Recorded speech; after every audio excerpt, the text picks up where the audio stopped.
विधानसभा निवडणुकीच्या अनुषंगाने भाजपने आता आक्रमक भूमिका घेतलेली असतानाच काँग्रेसने सुद्धा आक्रमक पवित्रा धारण केलाय। ओएसिस फर्टिलिटीच्या तज्ञांनी आयव्हीएफ उपचार पद्धतीद्वारे 1 लाखांहून अधिक जोडप्यांना मातृत्व प्राप्तीचा आनंद दिला आहे।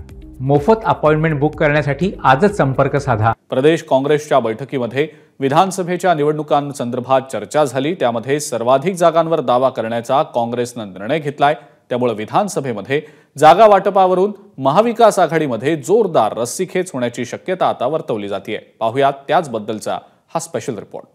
विधानसभेत काँग्रेसची 150+ ची तयारी, फुटीर आमदारांवर कडक कारवाई,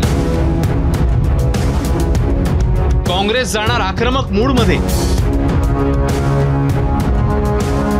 लोकसभेच्या निवडणुकीत महाराष्ट्रात काँग्रेसने सर्वाधिक जागा जिंकत सगळ्याच पक्षांना धक्का दिलाय। महाविकास आघाडीत काँग्रेस आता मोठा भाऊ बनलाय। आत्मविश्वास दुणावलेल्या काँग्रेसने आता पक्षाचा शांत स्वभाव बदलत आक्रमक रूप धारण करण्याचा पवित्रा घेतलाय।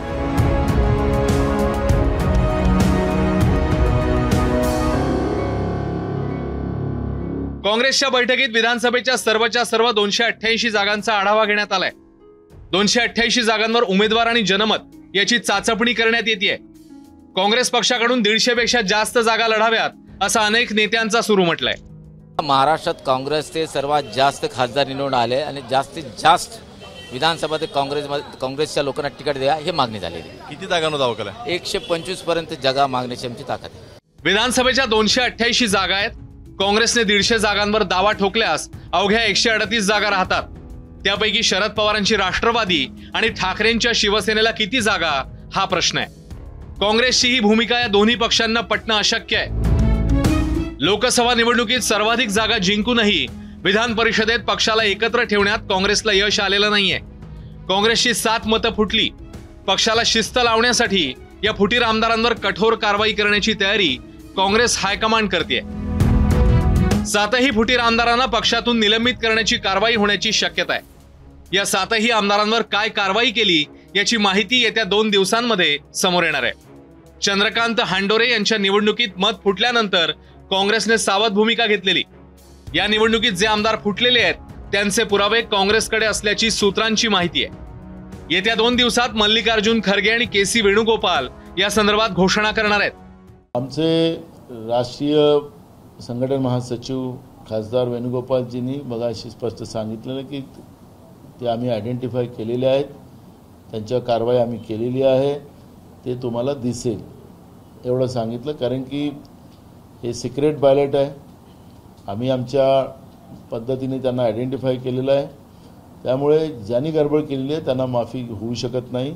तेच मगाशी त्यांनी स्पष्ट आपल्याला सांगितलं। महायुती सरकारकडून राबवण्यात येणाऱ्या लोकप्रिय योजनांना उत्तर कसं द्यायचं यावरही काँग्रेसच्या बैठकीत मंथन झालं। मध्य प्रदेशात लाडली बहनासारख्या योजनेमुळे काँग्रेसचं पानिपत झालं। मध्य प्रदेशच्या धर्तीवरच महायुती सरकारने लाडकी बहीण योजनेची घोषणा केली आहे। तेलंगणा आणि कर्नाटकमध्ये काँग्रेस पक्षासाठी जी थिंक टँक काम करते त्यांच्याकडनं या शासकीय योजनांना कसं प्रत्युत्तर देण्यात येणार आहे या संदर्भात मार्गदर्शन घेण्यात आलंय। 20 ऑगस्टला राजीव गांधींच्या जयंती दिवशी मुंबईत काँग्रेस विधानसभा निवडणुकीचा शंखनाद करणार आहे।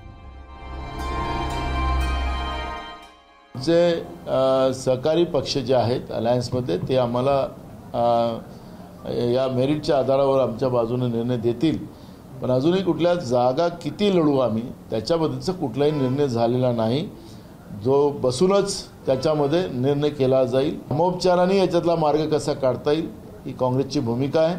आणि काँग्रेस पक्षाचा एकच उद्देश आहे की महाराष्ट्राची जी बरबादी भाजपने सुरू केलेली आहे ती थांबवली गेली पाहिजे। लोकसभेची पुनरावृत्ती विधानसभेत करण्यासाठी काँग्रेसने आळस झटकून आतापासूनच तयारीला सुरुवात केली आहे। काँग्रेसचं आक्रमक रूप विधानसभेत काँग्रेसला आणि मवियाला सत्तेच्या सिंहासनापर्यंत घेऊन जाणार का हे पाहायचंय। ब्युरो रिपोर्ट, एबीपी माझा। एबीपी माझा, उघडा डोळे बघा नीट।